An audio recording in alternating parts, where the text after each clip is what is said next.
amanhã o Flamengo estreia na Copa do Brasil, joga contra o Coritiba ao vivo no Sport TV, 7h. O álbum de conquistas está quase completo. Foram 9 títulos desde que esse time do Flamengo foi montado em 2019. Uma geração que já está marcada na história. Mas ainda falta uma taça para Gabigol, Everton Ribeiro, Diego Alves e companhia, a da Copa do Brasil. Esse grupo do Flamengo que ganhou quase tudo parece ser insaciável em relação aos títulos. E o fato de não ter conquistado a Copa do Brasil, sem dúvida, cria uma motivação especial para a competição. A Copa do Brasil começa amanhã para o Flamengo.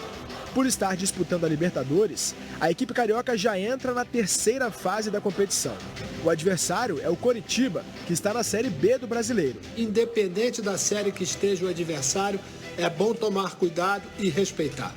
Ela marcou o início da trajetória dos 2 últimos treinadores que conquistaram títulos com este Flamengo. Jorge Jesus e Rogério Ceni fizeram a estreia deles em jogos da Copa do Brasil, mas ambos foram eliminados ainda no começo do trabalho. Agora, Rogério Ceni vai ter uma nova chance. Aliás, esta é uma taça que ele nunca levantou, nem como jogador. Só que, por enquanto, Ceni vai ficar afastado dos próximos 2 jogos do Flamengo. O técnico testou positivo para a Covid-19. Maurício de Souza, treinador do Sub-20, vai comandar o time contra o Coritiba. Em campo, o Flamengo montou uma logística para contar com os jogadores que foram convocados pelas seleções principal e olímpica. Gabigol, Everton Ribeiro, Rodrigo Caio, Gerson e Pedro chegam no dia do jogo em Curitiba. Todos os esforços para garantir força máxima em busca da taça que ainda falta na prateleira deste Flamengo vencedor. E agora é oficial, hein? Flamengo e Olympique de Marselha anunciaram agora há pouco a contratação do Gerson pelo clube francês. Quando o Pedro entrou em campo e perfilou para o hino, não imaginava a dificuldade que teria para marcar um golzinho. Pedro tocou de cabeça pro Pedro, saiu o gol para fazer a defesa. Olha o Pedro! O amistoso da seleção olímpica contra a Sérvia em Belgrado foi tranquilo, sem sustos. Primeiro gol, inclusive, foi um golaço. Boa bola pro menino, olha o Pedro pedindo. Cruzamento, vai chegar o Arana. Do Brasil! O Pedro ainda demorou mais um pouco para fazer o dele. Apesar de tentar muito. Teve até lance duvidoso, ó. Essa bola aí entrou ou não, hein? O árbitro achou que não. Ela até quica dentro, olha só. A gente vê que ela tá quicando dentro. A questão é saber se a bochecha dela realmente entrou. Até que aos 29 do segundo tempo... Trouxe bem o Malco. Linda a bola pro Pedro. Agora é pra fazer, Pedro. É pra fazer. E como o Pedro é incansável, nunca desiste, ele ainda teve tempo de fazer outro. De calcanhar. Agora pro Pedro. Gol! Sabe de quem? Pedro é o nome da emoção. Brasil do insistente Pedro 3, Sérvia 0. E o time principal do Brasil venceu o Paraguai pelas eliminatórias para a Copa do Mundo. O pessoal já está em São Paulo, daqui a pouco tem a convocação para a Copa América, né? Deixa eu conversar com o Renato Cury, está em frente ao hotel da seleção e acompanhou a chegada dos jogadores. Tudo tranquilo por aí, sem aglomeração, meu querido Renato?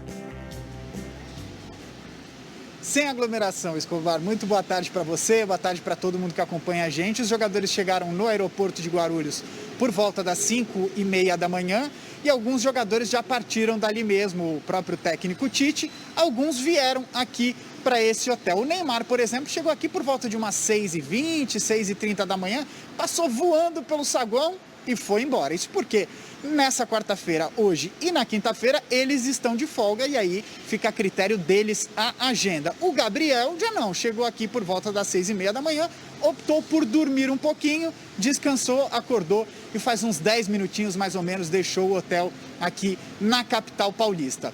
Ontem, o Brasil venceu o Paraguai, né? Quebrou um tabu histórico. Depois de 35 anos, venceu em Assunção e quem conta essa história é o repórter Edson Viana. Com Conduzir a seleção é uma tarefa pesada e às vezes parece que as pernas não aguentam. Aí vem um momento de alívio. Eu quero comemorar um pouquinho. E motivos não faltam. Em eliminatórias, o Tite nunca perdeu desde que assumiu a seleção há 5 anos. Em 18 jogos, foram 16 vitórias e 2 empates. A campanha rumo ao Catar é avassaladora. São 6 pontos de vantagem sobre a Argentina. Mas se dentro de campo a vida do Tite é uma tranquilidade só, fora dele, as turbulências atrapalham. Não sou hipócrita, não sou alienado e sei que as coisas acontecem, pipocando, mas eu sei dar prioridade. Prioridade é o meu trabalho, a dignidade do meu trabalho. Depois do jogo contra o Paraguai, os jogadores finalmente se pronunciaram sobre a Copa América, que foi transferida para o Brasil num grave momento da pandemia. Num texto único nas redes sociais, disseram que estão insatisfeitos com a condução da Copa América pela Conmebol, fosse ela sediada tardiamente no Chile ou mesmo no Brasil. Falaram ainda que é importante frisar que em nenhum momento quiseram tornar essa discussão política. E encerraram dizendo que são contra a organização da Copa América, mas nunca dirão não à seleção brasileira. Nós somos jogadores, a gente é ciente do nosso papel, é um papel importante, né? Mas só que deixar bem claro que em nenhum momento a gente negou de vestir essa camisa aqui. Uma noite de assuntos espinhosos e uma atuação segura. E foi uma noite de Neymar. Aqui no gramado do Defensores del Chaco, ele igualou o número de gols em eliminatórias de 2 gigantes do futebol brasileiro, Zico e Romário. Até hoje, ninguém marcou mais pela seleção brasileira na competição do que esses 3, 11 cada um. Estou muito contente, muito feliz por esses números, por alcançar, né, esses craques, esses grandes jogadores que são Zico e Romário. Para mim é uma grande honra. E esperou apenas 3 minutinhos no jogo para alcançar os dois, depois que o Gabriel Jesus disparou e o Richarlison não alcançou. Neymar é o nome dele. Nada poderia ser melhor do que um primeiro gol tão cedo, tão rápido. Foi uma grande jogada do Jesus. Eu fui acompanhando a jogada e a bola acabou sobrando para mim ali. Pude ser muito feliz na finalização e fazer o gol. O Alderete não foi assim tão feliz depois da pancada que mandou para cima do Ederson. Depois o Éder Militão que apareceu entre o goleiro e o Almiron. Salvou o Militão!